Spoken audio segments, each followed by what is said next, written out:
I'm sure all of you have heard that Canada doesn't have the best track record with the First Nations communities. Over the years, we have disrespected the First Nations people. We have taken children from their families, we have tried to strip them of their culture, religion, and beliefs. We punished them when they did not want to partake in the life we forced them into and caused them irreversible trauma. My name is Emma, and I'm here with 3 of my classmates. Ella, Arjira, and Nagam, and today we are going to be talking about the military rate of First Nation children at Canadian residential schools. We will be talking about the mortality rate at the opening of residential schools in 1870. The mortality rate in the middle years of residential schools. The mortality rate at the end of residential schools, and what's happening now, and what Canada has started doing to ease the trauma we have caused. We are going to start off by discussing the beginning of residential schools.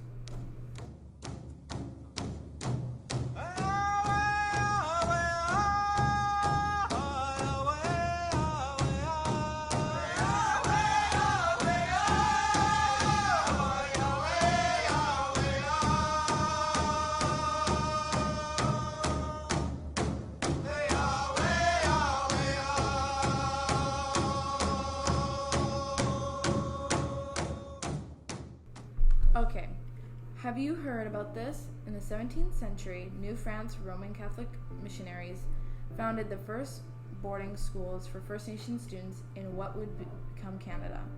The people who had started building the residential schools were the Christian churches and the Canadian government, who established the first and all residential schools in an attempt to educate and convert First Nations children, as well as absorb them into Canadian society. On the other side, First Nations lives and communities generate long-term issues for the First Nation peoples. Residential schools were established with the goal of educating and converting First Nations children in order to incorporate them into Canadian society. The estimation suggests sexual abuse rates in some schools were as high as 75%, with injury rates suggested even far higher. These schools attempted to teach First Nation children, and the Christian churches were forcing the children to come to these schools. They were taking the children away from their families and forcing them to be separated from their parents and not even be allowed to speak their own language. The schools were forcibly converting First Nations people to Christianity and integrating them into Canadian civilization through social, cultural, economic, and educational process. For more than 100 years, children have been strongly discouraged from speaking their own language or practicing their traditional faith or religion. In 1883, based on the recommendations of the 1879 David Report, Sir John A. Macdonald approved the establishment of residential schools in the West. In 1884, the Indian Act of 1876 was amended to allow the Government of Canada, as well as the Roman Catholic, Anglican, Methodist, Presbyterian, and United Churches to fund and run First Nations residential schools. The Canadian government also disallows traditional First Nation seminaries. Residential schools were set up by the Canadian government and started operating in the 1800s. The residential schools were mostly administered by churches who had the intention of converting First Nations children. They forced children to break any and all family relations and not talk to their family at all.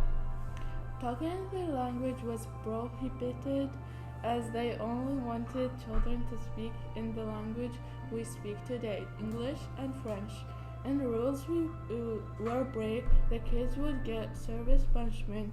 Many of these atrocious punishments were emotional and physical and psychology abuse. Residential schools taught children to sew, taught them prayers, and woodwork. The purpose of these schools was to educate the children that their culture and language was not valid, and that they must speak how Sir John A. Macdonald wants. The food that the First Nations kids had received were very little. Government Medical Inspector P.H. Bryce stated that 24% of the kids that were healthy before were ill and dying living in residential schools. The residential schools for the First Nation children operated in Canada from 1863 to 1998. Sadly, on May 28, 2021, the people of Secwepemc Nation had reported finding the remains of 215 children who were buried at the former Kamloops Indian Residential School, which was run by the Catholic Church in BC from 1890 to 1978, and in Western Canada, over 13,000 graves were found. Unmarked graves were discovered on Penelope Islands, previously known as Cooper Islands, in BC, Canada. More than 160 children were found there. Thankfully, they decided to shut down the schools because of all the abuse and harm the children were experiencing. The last residential school closed in Saskatchewan in 1996. On June 11, 2008, Prime Minister Stephen Harper, on behalf of the Government of Canada, issued a public apology to Aboriginal people, accepting Canada's role in what happened in the system at residential school. Up to 90 to 100% suffered from such severe emotional and physical abuse. There were so many schools, over 130 residential schools that were located across Canada. In reality, it's difficult to know for sure what the mortality rate actually is. As of now, the number of First Nation children that have been found is 6,509. The estimated number of First Nations children that were taken from their homes since the 1870s is around 150,000.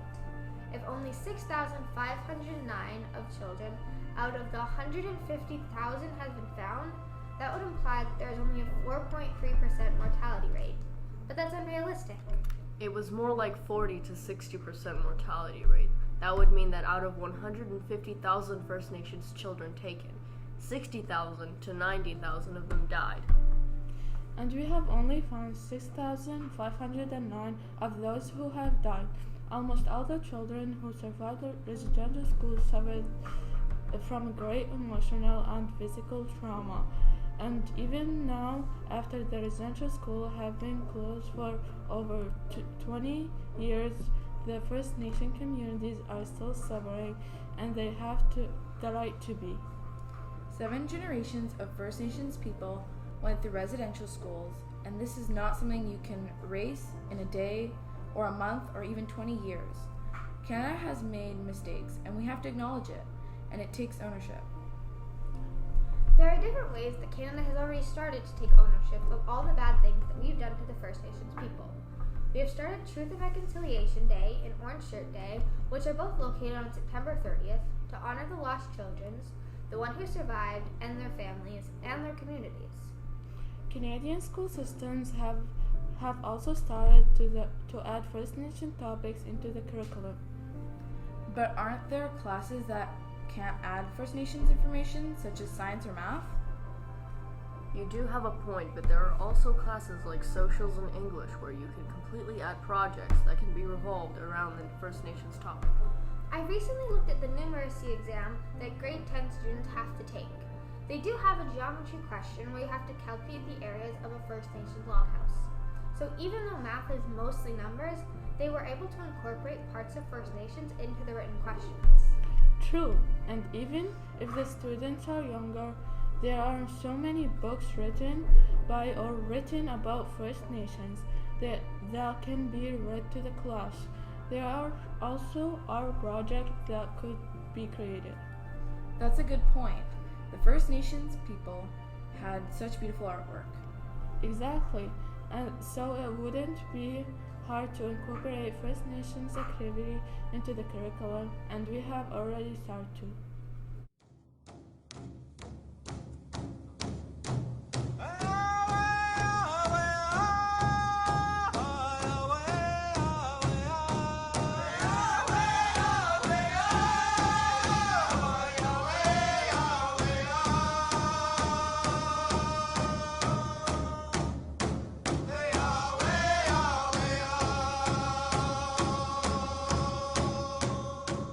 Canada is in no way perfect, but as Justice Sinclair said, the road we travel is equal in importance to the destination we seek.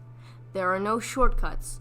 When it comes to truth and reconciliation, we are forced to go the distance. And he is right. There are no shortcuts and there are no secret doors to hide all our mistakes behind. The only way to get past what we have done is to get through it together.